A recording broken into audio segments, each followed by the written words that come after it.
أسألك يا من هو الله الذي نحمده ونصلي على رسوله الكريم اما بعد بسم الله الرحمن الرحيم اللهم صل على محمد وعلى آل محمد وبارك وسلم رب اشرح لي صدري ويسر لي امري واحلل عقدة من لساني يفقهوا قولي واجعل لي وزيرا من اهلي آمین یا رب العالمین۔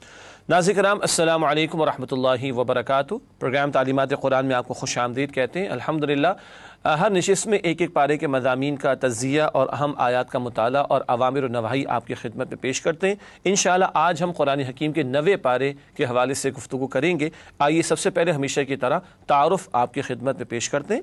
تعارف کے حوالے سے سب سے پہلی بات بیان کی جا چکی ہے، قرآن کریم کے پارہ نمبر 9 کا مطالعہ یہ آج ہمارے پیش نظر ہے۔ اگلی بات سورۃ الاعراف رکوع نمبر 11 تا سورۃ الانفال رکوع نمبر 4، یہ رکوع ہیں کہ جو سورہ اعراف کے اور انفال کے 90 پارے میں شامل ہیں۔ آیات کا بھی تذکرہ آپ کے سامنے کرتے ہیں۔ 90 پارے میں سورۃ الاعراف کی آیت نمبر 88 سے سلسلہ شروع ہوتا ہے اور سورۃ الانفال کی آیت نمبر 40 تک کی آیات 90 پارے میں داخل ہیں۔ تعارف کے بعد چلتے ہیں مقاصد مطالعہ۔ ہمیشہ ایک ہی پیٹرن اس کا ہوتا ہے لیکن بہرحال دہرا لینا مناسب ہوتا ہے۔ سب سے پہلی بات پارہ نمبر 9 کی آیات کے مضامین کا جائزہ۔ ایک تو اوور ویو لیتے ہیں آیات کے گروپس کے انداز سے اور پھر مختلف آیات، کبھی ایک کبھی دو کبھی 3 آیات، ان کے مضامین کو یا موضوعات کو علیحدہ علیحدہ بیان کیا جاتا ہے۔ اس کے بعد منتخب آیات کا مطالعہ۔ چند وہ آیات، ساری آیات اہم ہیں مگر پروگرام کے جو فارمیٹ ہے اور جو وقت دستیاب ہے اس کے مطابق چند آیات کا انتخاب کر کے جو عملی رہنمائی وہ آپ کے سامنے رکھی جاتی ہے، اور زیر مطالعہ آیات میں بیان شدہ اہم اوامر و نواہی کا تذکرہ، جو ڈوز اینڈ ڈونٹس ہیں، کرنے کے کام اور جن کاموں سے روکا گیا ان کا بھی تذکرہ انشاءاللہ 90 پارے کی آیات کی روشنی میں آپ کے سامنے رکھا جائے گا۔ ناظرین کرام اس کے بعد چلتے ہیں سورۃ الاعراف کے مضامین کے تجزیے کی طرف۔ پہلے پوری سورت کے مضامین کا تجزیہ آیات کے گروپس کی صورت میں آپ کے سامنے رکھیں گے، پھر وہ آیات جو 90 پارے میں شامل ہیں ان کا تجزیہ رکھیں گے آپ کے سامنے۔ سورۃ الاعراف کے حوالے سے پہلی 10 آیات سورہ مبارکہ کے مضامین کا اشاریہ یعنی انڈیکس، جو موضوعات اس سورت میں آئے ہیں ان کا ایک اشارہ پہلی 10 آیات میں ہمارے سامنے آتا ہے۔ پھر آیات 11 تا 35 ازل کا بیان، پھر آیات 36 تا 58 ابد کا بیان، آخرت کے تعلق سے گفتگو، پھر آیات 59 تا 141 طویل سلسلہ کلام 6 اقوام کی داستان کا بیان جن میں شرک کی بیماری بھی رہی اور برائیاں بھی ان میں پیدا ہوئیں، پھر آیات 142 تا 171 تاریخ بنی اسرائیل کے اہم واقعات اور ایک واقعے کا تذکرہ آج آپ کے سامنے بعد میں کریں گے، آیات 172 تا 179 ازل، ابد اور درمیانی عرصے کے واقعات، عالم ارواح کا ذکر بھی آئے گا اور کل کے نتائج کا ذکر بھی آئے گا اس مقام پر، پھر آخر میں آیات 180 تا 206 عبرت و موعظت، اہم ہدایات نبی اکرم صلی اللہ علیہ وسلم کے ذریعے اہل ایمان کو اور امت کو عطا کی گئی ہیں۔ ناظرین کرام اس کے بعد اب چلتے ہیں 90 پارے میں سورۃ الاعراف کی جو آیات ہیں ان کے بیان کی طرف، اور ہر آیت یا ایک ایک دو آیات میں جو موضوع آ رہا ہے اس پر ہم بات کرتے ہیں۔ سورۃ الاعراف کی وہ آیات جو 90 پارے میں ہیں، آیات 94 تا 95 آفات انسان کو جھنجھوڑنے کے لیے آتی ہیں، تکالیف میں مسائل میں مبتلا کیا جاتا ہے تاکہ لوگوں کے دل نرم ہوں اور وہ اللہ سبحانہ وتعالی کی طرف رجوع کریں۔ آیت نمبر 96 ایمان اور تقوی کی برکات۔ تقوی خوف خدا اور نافرمانی سے بچنے کا نام ہے، خوف خدا اختیار کرنا اور اللہ کی نافرمانی کو چھوڑنا۔ تو اللہ فرماتے ہیں آسمان سے بھی برکتیں عطا فرمائیں گے ہم اور زمین سے بھی تمہیں برکتیں اور خزانے عطا کریں گے۔ آیات 97 تا 102 سابقہ اقوام کے واقعات میں درس عبرت، پچھلی قوموں کے واقعات قصوں کے طور پر نہیں عبرت کے طور پر بیان کیے جاتے ہیں اور ہر دور کے سننے والوں کو بتایا جا رہا ہے کہ تمہاری طرح وہ بھی تھے، وہ بھی انسان تھے، لیکن جب اللہ کا قانون اس کی خلاف ورزی انہوں نے کی، اللہ کے احکامات کو پس پش ڈالا تو وہ عذاب میں مبتلا کیے گئے۔ اس سے تمہیں عبرت حاصل کرنی چاہیے۔ آیات 103 تا 108 حضرت موسیٰ علیہ السلام کا فرعون سے مکالمہ۔ اب یہاں سے ایک تفصیلی کلام ہے اور تفصیل سے موسیٰ علیہ السلام کے حالات کا ذکر ہے، اور وہ دربار فرعون میں گئے تھے دعوت حق پیش کرنے کے لیے، اس کا تذکرہ اس مقام پر آیا ہے۔ پھر آیات 109 تا 126 حضرت موسیٰ علیہ السلام کا جادوگروں سے مقابلہ، یہ مشہور واقعہ قرآن حکیم کا اس مقام پر قدر تفصیل سے بیان ہوا ہے۔ اس کے بعد آیات 127 سے 129 بنی اسرائیل پر فرعون کا ظلم اور حضرت موسیٰ علیہ السلام کی ایمان افروز نصیحت۔ بنی اسرائیل کو غلام بنا کر رکھا ہوا تھا فرعون نے، لیکن موسیٰ علیہ السلام نے تسلی دی کہ صبر کرو گے تو اللہ تمہاری مدد فرمائے گا اور ظالموں سے نجات بھی عطا فرمائے گا۔ پھر آیات 130 سے 137 آل فرعون پر آفات کا نزول، مختلف طرح کی تکالیف اور سختیوں میں، قحط وغیرہ میں ان کو مبتلا کیا گیا تاکہ یہ نرم پڑے ان کے دل اور یہ پیغام جو موسیٰ علیہ السلام پیش کر رہے ہیں حق کا اس کو قبول کریں۔ اس کے بعد آیات 138 سے 141 بنی اسرائیل کا اندیکھے معبود کی عبادت سے انکار، یعنی بنی اسرائیل کو نجات مل گئی، فرعون اور آل فرعون کو غرق کر دیا گیا۔ اب انہوں نے راستے میں ایک جگہ دیکھا کہ کسی نے کوئی بت تراش رکھا ہے تو کہنے لگے کہ ہمارا بھی ایسا بت ہونا چاہیے اور وہ کہ خدا نظر آنے والا ہو، ایسا خدا ہونا چاہیے، معاذ اللہ، یہ گمراہی میں پڑنے لگے۔ آیات 142 سے 143 حضرت موسیٰ علیہ السلام کی اللہ کے دیدار کی خواہش، بڑا پیارا مقام ہے، البتہ اس دنیا میں ان آنکھوں سے دیکھنا تو ممکن نہیں، کل آخرت میں ممکن ہوگا، اللہ اپنا دیدار ہم سب کو عطا فرمائے۔ اس مقام پر تو پہاڑ اللہ کی ایک تجلی سے ریزہ ریزہ ہو گئے اور موسیٰ علیہ السلام بے ہوش بھی ہو گئے تھے۔ پھر آیات 144 سے 145 تورات کا نزول اور اس کی افادیت، بتایا گیا کہ تورات ہدایت کے طور پر عطا کی گئی اور بنی اسرائیل کو اب نجات مل گئی فرعون کے ظلم و ستم سے، تو لو اب اللہ نے کتاب عطا فرمائی، اس کے تقاضوں پر عمل کرو۔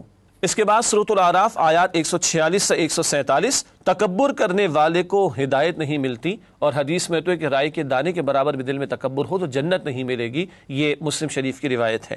آیات 148 سے 154 بچھڑے کی پرستش، اور بعد کی صورتوں میں ذکر آتا ہے کہ سامنے ایک شخص تھا، اس نے بھی فطرے میں مبتلا کیا، بنی اسرائیل مبتلا ہوئے، بچھڑے کی پوجا پاٹ میں لگ گئے اور شرک کرنے والے بعد میں قتل بھی کیے گئے۔ آیات 155 تا 156 حضرت موسیٰ علیہ السلام کی ایمان افروز دعا، دنیا اور آخرت کی بھلائی کا انہوں نے سوال کیا تھا۔ آیت نمبر 157 اتباع رسول صلی اللہ علیہ وسلم کا میدان اور آپ صلی اللہ علیہ وسلم سے تعلق کی بنیادیں، اس آیت پر بعد میں تفصیل سے بات کریں گے، امت کی کیا ذمہ داریاں ہیں اور کیا وہ کام ہم نے کرنے کہ ہمارا تعلق رسول اللہ صلی اللہ علیہ وسلم سے مضبوط ہو سکے۔ آیت نمبر 158 نبی اکرم صلی اللہ علیہ وسلم کی رسالت تمام انسانوں کے لیے ہے، آپ تمام انسانوں کے لیے رسول بنا کر بھیجے گئے، اس کا تذکرہ، اور آپ پر آ کر نبوت ختم بھی ہو گئی۔ پھر آیات 159 تا 162 بنی اسرائیل پر اللہ کے احسانات اور بنی اسرائیل کی ناشکری، یہ موضوع کئی مرتبہ قرآن میں آیا، بہت ساری نعمتیں اللہ نے عطا فرمائی مگر یہ ناشکری میں مبتلا ہوتے، ادھر آل فرعون سے نجات دی مگر یہ بچڑے کی پوجا پاٹ میں مبتلا ہوئے، ان کی اس طرح کی حرکتوں کا ذکر ہے۔ آیات 163 تا 166 عذاب سے بچنے کے لیے برائیوں سے روکنا ضروری ہے۔ یہاں اصحاب سبت کا واقعہ آیا، ہفتے والوں کا واقعہ، جنہوں نے اللہ کے دین کے بارے میں حیلے اختیار کر لیے اور اللہ کے تقاضوں سے فرار کی روش اختیار کی، تو عذاب آیا اور وہ لوگ بچائے گئے کہ جو برائی سے روکنے والے تھے۔ پھر آیات 167 تا 168 بنی اسرائیل پر قیامت تک عذاب کے کوڑے برستے رہیں گے، یہ نافرمانی پر اتر آئے، اللہ کے دین کے بارے میں حیلے انہوں نے اختیار کیے، کتاب کو انہوں نے پس پش ڈال دیا، پیغمبروں کے کام میں شرکت نہیں کی، عذاب میں مبتلا کیے جاتے رہیں گے۔ آیت نمبر 169 کتاب کے نا اہل وارث جنہیں کتاب کی ذمہ داری دی گئی وہ دنیا کی محبت میں ڈوب کر کتاب کو فراموش کر بیٹھے۔ ہمیں بھی غور کرنا چاہیے کہ آج کتاب قرآن ہمارے پاس ہے، اس کے ساتھ ہمارا تعلق کیسا ہے۔ پھر آیت نمبر 170 اللہ کے محبوب بندوں کی 3 صفات، اس پر بعد میں بات بھی کریں گے، اللہ کی کتاب کو تھامنا، نماز قائم کرنا اور اصلاح کا عمل کرتے رہنا۔ اس کے بعد آیت نمبر 171 سورہ اعراف کی طور پہاڑ کے نیچے عہد، بڑے عجیب انداز سے ان پر پہاڑ کو معلق کر کے عہد لیا گیا اللہ کی بندگی کا بنی اسرائیل سے۔ آیات 172 تا 174 عہد الست، تمام انسانوں کی روحوں کو پیدا کیا گیا، عالم ارواح اس سے کہتے ہیں، اور اللہ نے اپنے رب ہونے کا اقرار ہم سے کرایا، بعد میں اس پر بھی بات کریں گے انشاءاللہ۔ آیات 175 تا 178 خواہشات کی پیروی کرنے والے کے لیے کتے کی مثال، استغفر اللہ۔ بعد میں اس آیت کے تعلق سے گفتگو بھی ہوگی کہ اللہ کی آیات کو فراموش کر دیا ایک شخص نے، صاحب علم تھا، دنیا کی محبت کی وجہ سے، تو اللہ نے اس کے لیے کتے کی مثال بیان کی۔ آیت نمبر 179 غافل انسان جانوروں سے بدتر ہے، وہ لوگ کہ جنہیں اللہ نے ہم سب کو سننے کی، دیکھنے کی اور سمجھنے کی صلاحیت دی ہے، جو لوگ ان صلاحیتوں کو استعمال نہیں کرتے حق قبول کرنے کے لیے اور اس پر عمل کرنے کے لیے، قرآن کہتے ہیں یہ جانوروں سے بھی بدتر ہیں۔ پھر آیت نمبر 180 اللہ کو پکارو اس کے اسماء حسنہ کے ساتھ، تمام ہی پیارے نام اللہ کے ہیں اور ان ناموں کا ذکر کر کے دعا کرنی چاہیے، یہ ادب سکھایا گیا۔ اس کے بعد آیات 181 تا 186 درس عبرت کا بیان ہے۔ زمین و آسمان میں اللہ کی نشانیوں پر غور و فکر کر کے اللہ کو پہچاننے کی دعوت بھی دی گئی، اور قیامت کے بارے میں بھی خبردار کیا گیا کہ وہ اچانک تم پر واقع ہو جائیں گی۔ پھر آیات 187 تا 188 نبی کریم صلی اللہ علیہ وسلم کا اعتراف عاجزی و بے بسی۔ مشرکین کہتے تھے آپ یہ معجزہ دکھا دیں، وہ نشانی دکھا دیں، آپ فرماتے میں اللہ کا بندہ ہوں اور میں اس کے حکم کا پابند ہوں اور میں اپنے نفع نقصان کا بھی اختیار نہیں رکھتا، تو مجھ سے ایسے تقاضے کیوں کرتے ہو؟ پھر آیات 189 تا 190 انسانوں کی ناشکری، اللہ تعالیٰ کے احکامات کی پامالی کرتے ہیں وہ اللہ کے جس نے کروڑ کروڑ نعمت عطا فرمائی، ناشکری کے تعلق سے یہاں پر ذکر ہے۔ آیات 191 تا 198 معبودان باطل کی لاچارگی، یہ جن کو تم نے اپنے ہاتھوں سے بنایا، مشرکین کو بنایا گیا، یہ بیچارے اپنا دفاع بھی نہیں کر سکتے، تمہارے نفع نقصان کا کیسے اختیار رکھیں گے؟ پھر آیات 199 تا 202 عفو درگزر کی تلقین، دین کی دعوت کا کام کرنے والوں کے لیے بھی اہم رہنمائی، اور نبی کریم صلی اللہ علیہ وسلم کے ذریعے اہل ایمان کو ہدایت بھی دی گئی ہے کہ مشرکین جو مخالفت پر اتر آئے ہیں ان کے ساتھ ابھی درگزر کا اور معافی کا رویہ اختیار کیا جائے۔ اس کے بعد سورہ اعراف کی آیت نمبر 203 معجزات کی طلبی اور اللہ کا جواب۔ اللہ سبحانہ وتعالیٰ نے سب سے بڑا معجزہ قرآن کی صورت میں عطا فرمایا، اور تمہارے مانگنے پر معجزہ ملے اور تم اس کے تقاضوں پر عمل نہ کرو تو عذاب آئے گا۔ یہ باتیں کئی مرتبہ پہلے آ چکی ہیں۔ آیت نمبر 204 میں سماعت قرآن کے آداب کا ذکر ہے، جب قرآن پڑھا جائے تو خاموش رہو اور توجہ سے سنو تاکہ تم پر رحم کیا جائے۔ اور آخر میں آیات 205 تا 206 اللہ کے ذکر کے آداب، صبح و شام اللہ کا ذکر کیا جائے، عاجزی کے ساتھ چپکے اور دھیمی آواز کے ساتھ، یہ آداب ذکر سورۃ الاعراف کے اختتام پر بیان کیے گئے۔ ناظرین کرام، الحمدللہ سورۃ الاعراف کی آیات کا تجزیہ آپ کے سامنے پیش کیا گیا۔ اب چلتے ہیں منتخب آیات کا مطالعہ کرنے کی طرف، اور آپ کے علم ہے کہ چند آیات کا انتخاب کر کے ان کا مختصر سا بیان آپ کے سامنے رکھا جاتا ہے۔ سورۃ الاعراف کی وہ آیات جو 90 پارے میں شامل ہیں، ان میں سے چند منتخب آیات کا مطالعہ پیش خدمت ہے۔ سب سے پہلے آیات 94 تا 96 آزمائشوں کے مقاصد۔ پچھلی قوموں پر بھی آتے رہے، ہر دور میں امتحانات آتے ہیں، آزمائشیں آتی ہیں، اجتماعی سطح پر آتی ہیں، کیا مقاصد ہیں قرآن حکیم میں بتایا گیا۔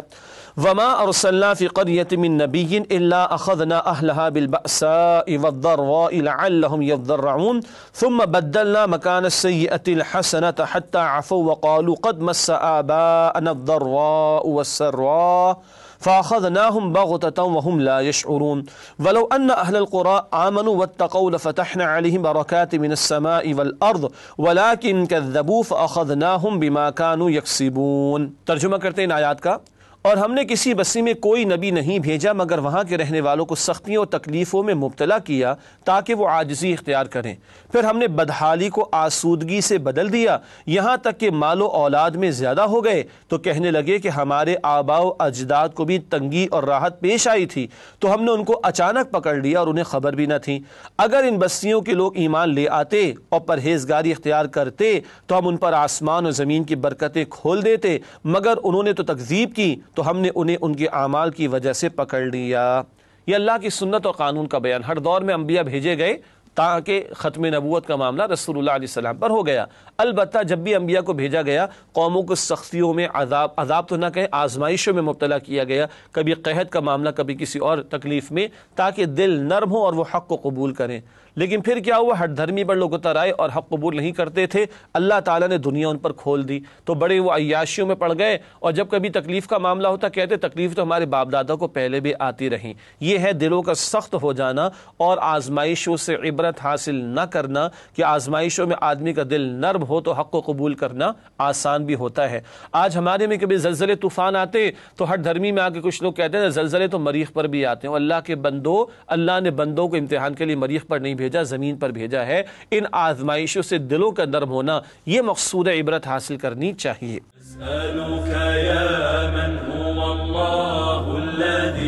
ایک اور اہم مقام ہے سورۃ الاعراف میں آیت نمبر 164۔ ان آیات میں اس سے قبل اور بعد میں اصحاب سبت ہفتے والوں کا واقعہ آیا ہے۔ یہاں ذکر ہے نہیں عن المنکر کا فریضہ کیوں انجام دیں، بتایا جا رہا ہے، ارشاد ہوا وَإِذْ قَالَتْ أُمَّةٌ مِّنْهُمْ لِمَ تَعِظُونَ قَوْمًا اللَّهُ مُهْلِكُهُمْ أَوْ مُعَذِّبُهُمْ عَذَابًا شَدِيدًا قَالُوا مَعَذِرَةً إِلَىٰ رَبِّكُمْ وَلَعَلَّهُمْ يَتَّقُونَ۔ ترجمہ، اور جب ان میں سے ایک جماعت نے کہا کہ تم ایسے لوگوں کو کیوں نصیحت کرتے ہو جن کو اللہ ہلاک کرنے والا یا سخت عذاب دینے والا ہے، تو انہوں نے کہا اس لیے کہ تمہارے پروردگار کے سامنے معاذرت پیش کر سکیں اور شاید کہ وہ پرہیزگاری کی روش اختیار کریں۔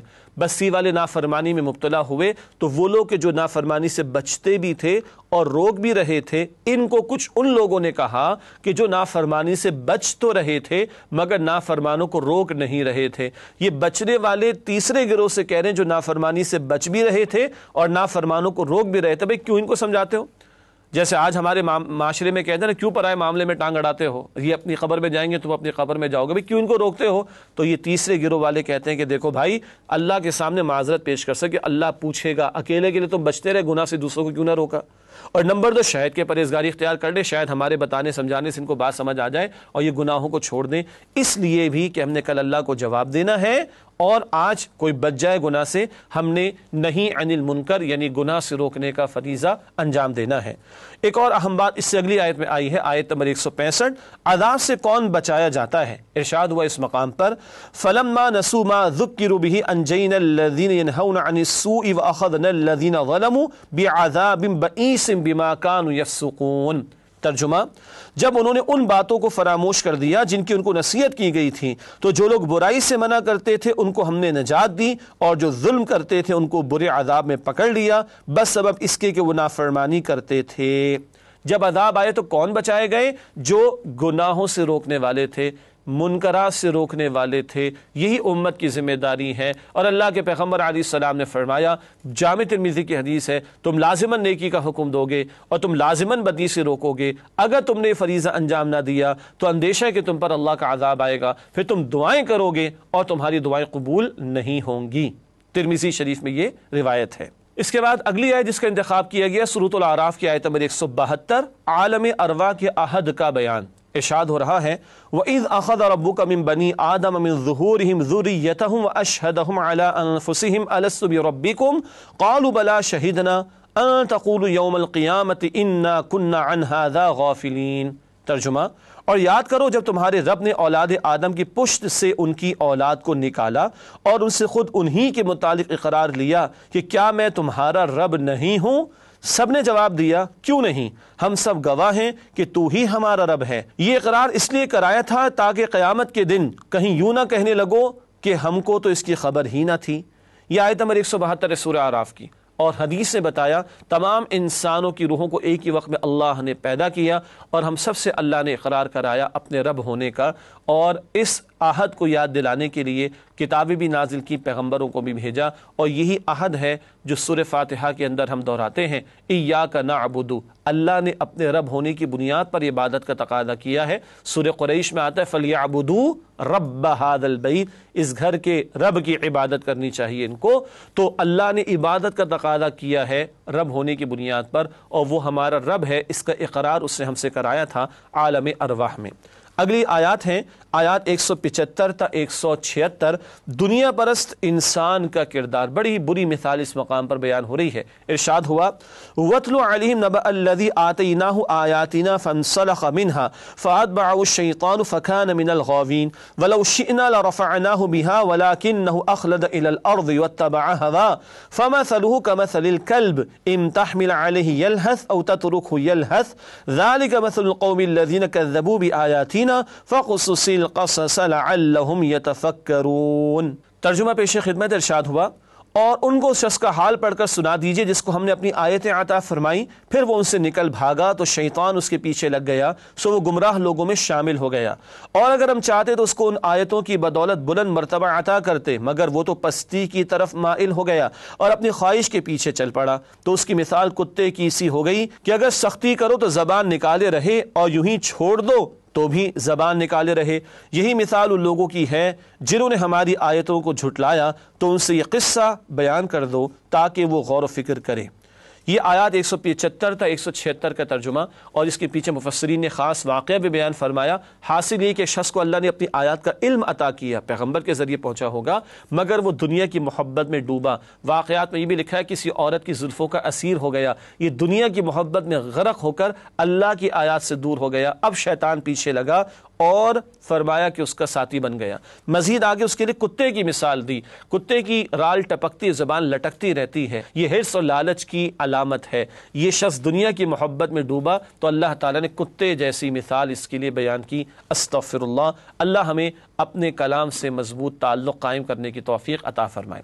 اگلی آیت ہے آیت نمبر 179 179۔ اہل جہنم کون؟ ارشاد ہوا وَلَقَدْ ذَرَأْنَا لِجَهَنَّمَ كَثِيرًا مِنَ الْجِنِّ وَالْإِنسِ لَهُمْ قُلُوبٌ لَا يَفْقَهُونَ بِهَا وَلَهُمْ أَعْيُنٌ لَا يُبْصِرُونَ بِهَا وَلَهُمْ آذَانٌ لَا يَسْمَعُونَ بِهَا أُولَئِكَ كَالْأَنْعَامِ بَلْ هُمْ أَضَلُّ أُولَئِكَ هُمُ الْغَافِلُونَ۔ ترجمہ، اور ہم نے بہت سے جن اور انسان دوزخ کے لیے پیدا کیے ہیں، ان کے دل ہیں لیکن وہ ان سے سمجھتے نہیں، اور ان کی آنکھیں ہیں مگر وہ ان سے دیکھتے نہیں، اور ان کے کان ہیں پر وہ ان سے سنتے نہیں۔ یہ لوگ بالکل چوپایوں کی طرح ہیں بلکہ ان سے بھی بھٹکے ہوئے، یہی وہ ہیں جو غفلت میں پڑے ہوئے ہیں۔ اللہ ہم سب کو جہنم کے عذاب سے محفوظ کرے۔ خود قرآن بتا رہے کون ہیں؟ دل سے سیکھتے سمجھتے نہیں ہیں، کانوں سے سنتے نہیں حق کو، آنکھوں سے دیکھتے نہیں حق کو، جنہوں نے جانتے بوجھتے صلاحیت استعمال نہ کی حق کی قبولیت اور اس کے تقاضوں پر عمل کے لیے، یہ ہیں وہ جو اپنے لیے جہنم کی تیاری کر رہے ہیں۔ اللہ ہم سب کو جہنم کے عذاب سے محفوظ فرمائے۔ ناظرین کرام، اس کے بعد منتخب آیات جو سورۃ الاعراف کی ہیں 90 پارے کے تعلق سے آخری انتخاب ہے آیات 199 تا 200 کا، فریضہ دعوت کے لیے ہدایات۔ ارشاد ہوا خذ العفو وامر بالعرف واعرض عن الجاہلین واما ينزغنك من الشیطان نزغ فاستعذ باللہ انہ سمیع علیم۔ ترجمہ، عفو اختیار کیجئے اور نیک کام کرنے کا حکم دیجئے اور جاہلوں سے کنارہ کشی اختیار کیجئے، اور اگر شیطان کی طرف سے آپ کے دل میں کسی طرح کا وسوسہ پیدا ہو تو اللہ سے پناہ مانگیے، بے شک وہ سننے والا اور سب کچھ جاننے والا ہے۔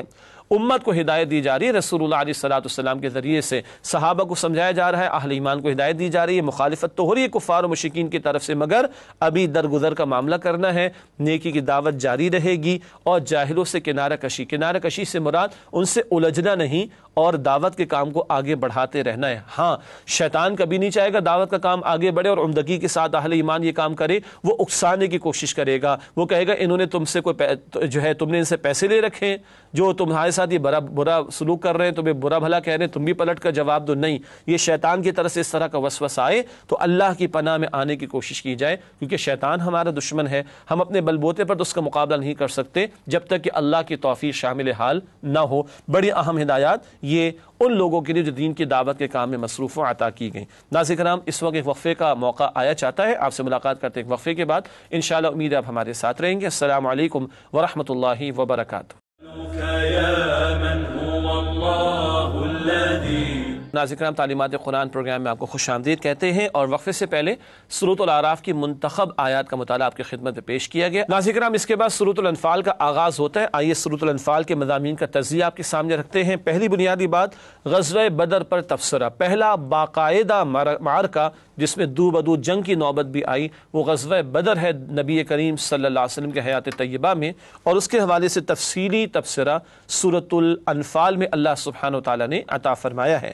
پھر قتال اور مال غنیمت کے بارے میں ہدایات عطا کی گئی۔ پہلا باقاعدہ معرکہ ہے تو آئندہ کے لیے بھی رہنمائی عطا کی گئی، اور پہلا باقاعدہ معرکہ ہوا، مال ہاتھ آ گیا، کیا کرے تو اس کو مال غنیمت کہا گیا، اس کے لیے ہدایات عطا کی گئی۔ اہل ایمان کی صفات بھی بیان ہوئی۔ سورۃ الانفال کے آغاز میں بھی باطنی صفات کا ذکر بھی آتا ہے اہل ایمان کی، اور سورۃ الانفال کے آخر میں بھی اہل ایمان کی ظاہری صفات کا ذکر آتا ہے۔ یہ موضوعات اور مضامین جو سورۃ الانفال میں ہمارے سامنے آتے ہیں۔ اب بات کو آگے بڑھاتے ہیں اور سورۃ الانفال کی وہ آیات جو 90 پارے میں شامل اور داخل ہیں ان کا تجزیہ آپ کے سامنے رکھتے ہیں۔ سب سے پہلے سورۃ الانفال آیت نمبر 1، مال غنیمت کے حوالے سے فیصلہ۔ پہلی مرتبہ معرکہ ہوا ہے، اسلام کے ماننے والوں کا کافروں سے مال ہاتھ آ گیا، کیا کریں؟ ابھی تو بتایا سب اللہ اور رسول کا ہے۔ بعد میں آیت نمبر 41 جو 10ویں پارے کے شروع میں ہے، وہاں اس کی تقسیم کا طریقہ بتایا گیا ہے۔ پھر آیات 2 تا 4 بندہ مومن کی ظاہری و باطنی صفات، ان کا ذکر بھی آگے کریں گے انشاءاللہ تعالی۔ باطن میں اللہ پر توکل کا معاملہ، اللہ کے ذکر سے دل کا کانپ اٹھنا، ظاہر میں نماز کا قائم کرنا بھی ہے، اللہ پر توکل کرنا بھی ہے۔ پھر آیات 5 تا 8 بدر سے قبل مشاورت، اللہ کے پیغمبر علیہ السلام پر وحی آتی تھی، مگر آپ پھر بھی صحابہ سے مشورہ لیتے۔ اس بات کی تلقین بھی قرآن نے کی ہے سورہ آل عمران میں، اور بدر سے قبل بھی اللہ کے پیغمبر علیہ السلام نے صحابہ سے مشورہ لیا، اس تعلق سے یہاں پر گفتگو آئی ہے۔ پھر آیات 9 تا 14، اللہ کی مدد اور فرشتوں کا نزول۔ فضائے بدر پیدا کر فرشتے تیری نصرت کو اتر سکتے ہیں گردوں سے قطار اندر قطار اب بھی، تو میدان بدر میں اللہ کی نصرت فرشتوں کے ذریعے بھی آئی ہے۔ اس کے بعد آیات 15 تا 16، دوران جنگ مسلمانوں کے لیے ہدایات، اللہ کا ذکر بھی جاری رہے، صبر کا اہتمام بھی ہو اور استقامت کا مظاہرہ بھی ہو اور میدان میں ڈٹے رہنے کا اہتمام بھی ہو۔ بہت ساری ہدایات اس مقام پر عطا کی گئی ہیں۔ اس کے بعد آیات 17 تا 19، فیصلہ کن شے اللہ کی مدد ہے۔ فرشتے تو بھیجے گئے مگر بتایا گیا تمہاری تسلی کے لیے، ورنہ اللہ فرشتوں کو بھیجے بغیر بھی مدد فرما سکتا ہے۔ فیصلہ کن شے اللہ کی مدد ہے۔ پھر آیات 20 تا 23، اللہ اور اس کے رسول صلی اللہ علیہ وسلم کی اطاعت کا حکم، فرار اختیار نہ کرنا بلکہ اللہ اور پیغمبر کی اطاعت کرتے رہنا۔ آیات 24 تا 25، اللہ اور اس کے رسول صلی اللہ علیہ وسلم کی پکار پر لبیک کہو، جب پکاریں گے وہ تمہاری بہتری کے لیے پکاریں گے، ان کی پکار پر لبیک کہنے کا حکم ہے۔ آیات 26 تا 28، نعمتوں کو یاد رکھنے اور امانت کی پاسداری کا حکم، اس پر بعد میں بھی بات کریں گے۔ خیانت سے روکا گیا اور اللہ کی نعمتوں کو یاد رکھنے کی تلقین کی گئی۔ آیت نمبر 29، تقوی کی برکات، تقوی اختیار کرو گے اللہ تمہیں باطن کی بصیرت بھی عطا کرے گا، فرقان عطا کرے گا، تم حق و باطل میں تمیز کرنے کے قابل ہو جاؤ گے۔ پھر آیات 30 تا 37، مشرکین مکہ کے ناپاک عزائم اور ان کا انجام، بڑی تیاریاں کر کے آئے، ناچتے کودتے آئے، شرابیں پیتے ہوئے آئے، گانے باجے بجاتے ہوئے آئے، کیا مسلمانوں کا خاتمہ کر دیں گے؟ معاذ اللہ، مگر فرمایا گیا کہ اللہ تعالیٰ نے ان کا ہی خاتمہ کر ڈالا اور بڑی بری شکست سے ان کو دوچار کیا گیا۔ آیت نمبر 38، مشرکین مکہ کو اصلاح عمل کی دعوت، بتایا گیا دیکھو انجام تو تم نے دیکھ لیا، باز آ جاؤ، اگر پھر بھی حق کی مخالفت پر اڑے رہے تو پچھلے جیسا انجام ہی تمہارا دوبارہ ہوگا۔ پھر آیات 39 تا 40، فتنے کے خاتمے اور دین کے غلبے کے لیے قتال فی سبیل اللہ کا حکم۔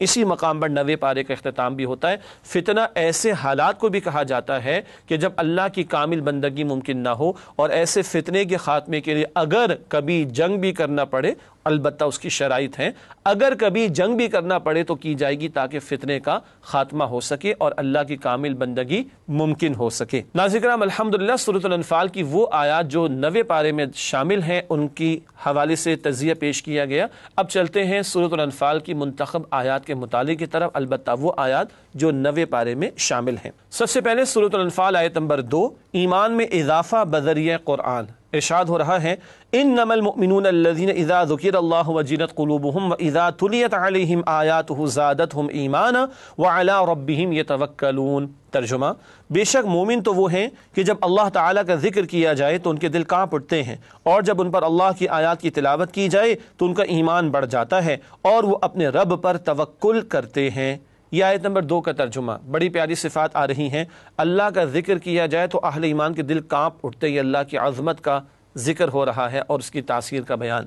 البتہ مزید فرمایا، اللہ کی آیات کی جب تلاوت ہوتی ہے تو ان کے ایمان میں اضافہ ہوتا ہے، البتہ طلب اور تڑپ بھی ہو ہدایت کی اور سمجھ کر تلاوت کی جائے گی تو ہمارے بھی ایمان میں مزید اضافہ ہوگا۔ اللہ قرآن کے ذریعے یہ ایمان کا اضافہ اور اللہ کے ذکر کو سننا اور اللہ کے کلام کی تلاوت کرنا، اس کی یہ تاثیر ہم سب کو عطا فرمائے۔ ایک اور اہم مقام سورۃ الانفال کی آیت نمبر 17 ہے، قرب الہی کا اعلیٰ مقام۔ ارشاد ہو رہا ہے، فَلَمْ تَقْتُلُوهُمْ وَلَكِنَّ اللَّهَ قَتَلَهُمْ وَمَا رَمَيْتَ إِذْ رَمَيْتَ وَلَكِنَّ اللَّهَ رَمَى۔ ترجمہ، پس مسلمانوں تم نے ان مشرکین کو قتل نہیں کیا بلکہ اللہ نے انہیں قتل کیا، اور اے نبی صلی اللہ علیہ وآلہ وسلم جو مٹی آپ نے پھینکی وہ آپ نے نہیں بلکہ اللہ نے پھینکی تھی۔ سبحان اللہ، بدر میں 70 مشرک قتل ہوئے، اللہ فرما رہے مسلمانوں تم نے قتل نہیں کیا۔ ایک موقع پر رسول اللہ علیہ السلام نے مٹی اٹھا کر پھونک ماری، شاہت الوجوہ، چہروں کو بگاڑ دے، اور وہ مٹی مشرکین کی آنکھوں میں پہنچی اور پھر بھگدڑ مچی اور وہ قتل کیے گئے۔ اللہ کہتے ہیں نبی مٹی آپ نے نہیں پھینکی، اللہ نے پھینکی۔ اس سے بڑھ کر روحانیت کا کیا مقام ہوگا، اس سے بڑھ کر قرب الہی کا کیا مقام ہوگا۔ عمل بندہ کرے اور اللہ فرماتے تو نہیں کر رہا میں کر رہا ہوں، تم نے قتل نہیں کیا اللہ نے قتل کیا، مٹی آپ نے نہیں پھینکی اللہ نے پھینکی۔ دین کی جد و جہد میں جب بندہ لگتا ہے، اللہ کی راہ میں محنت کرتا ہے، تو اللہ اس سارے عمل کی نسبت کو اپنی طرف فرما لیتے ہیں۔ اس سے بڑھ کر اور کیا قرب الہی کا مقام ہوگا۔ اگلی آیت ہے سورہ انفال کی آیت نمبر 24۔ اللہ اور رسول صلی اللہ علیہ وسلم کی پکار کی اہمیت۔ ارشاد ہوا یا ایھا الذین آمنوا استجیبوا للہ وللرسول اذا دعاکم لما یحییکم۔ ترجمہ، اے ایمان والو اللہ اور رسول کی پکار پر لبیک کہو جبکہ وہ تمہیں بلاتے ہیں ایسی بات کی طرف جو تمہیں زندگی عطا کرے۔ یہ آیت نمبر 24 کا ترجمہ، اللہ اور رسول کی پکار پر لبیک کہو کس بات کے لیے بلاتے ہیں؟ جس سے تمہیں زندگی عطا ہو، ایمان والی زندگی، حیات طیبہ جس کو سورۃ النحل میں کہا گیا، اللہ کی رضا والی زندگی۔ تمہارا یہ بھلا، تمہارا یہ فائدہ کب ہوگا؟ جب اللہ اور رسول کی پکار پر لبیک کہو۔ یہ روزمرہ کے احکامات جو عبادات سے متعلق، معاملات سے متعلق وہ بھی ہیں، اور اللہ کے دین کے لیے پکار لگتی ہے، اللہ کے دین کے لیے، اس کی دین کی دعوت کے لیے اٹھنا ہے، اس کے دین کے نفاذ کے لیے اٹھنا ہے، پکار تو لگی ہوئی ہے۔ ہم لبیک کہہ رہے ہیں یا نہیں، یہ ہمیں سوچنا ہوگا۔ اور ناظرین کرام، پروگرام کے بالکل آخر میں فرمان نبوی صلی اللہ علیہ وسلم پیش خدمت ہے ہمیشہ کی طرح۔ ارشاد ہوا جو شخص قرآن کی حرام کردہ چیزوں کو حلال ٹھہرائے وہ قرآن پر ایمان نہیں رکھتا۔ یہ جامع ترمذی کی حدیث ہے۔ قرآن کے حرام کو حلال کر بیٹھے، عملاً حرام میں ملوث ہو چکے ہیں، تو پھر قرآن پر ایمان کا رہا۔ اللہ تعالیٰ ہمیں قرآن کے تقاضوں پر عمل کی توفیق عطا فرمائے۔ ناظرین کرام، اسی کے ساتھ پروگرام کا وقت ہوا مکمل۔ آپ سے چاہیں گے اجازت، اور اگلے پروگرام میں انشاءاللہ آپ سے ملاقات کرتے۔ وآخر دعوانا ان الحمدللہ رب العالمین، والسلام علیکم ورحمۃ اللہ وبرکاتہ۔ أسألك يا من هو الله الذي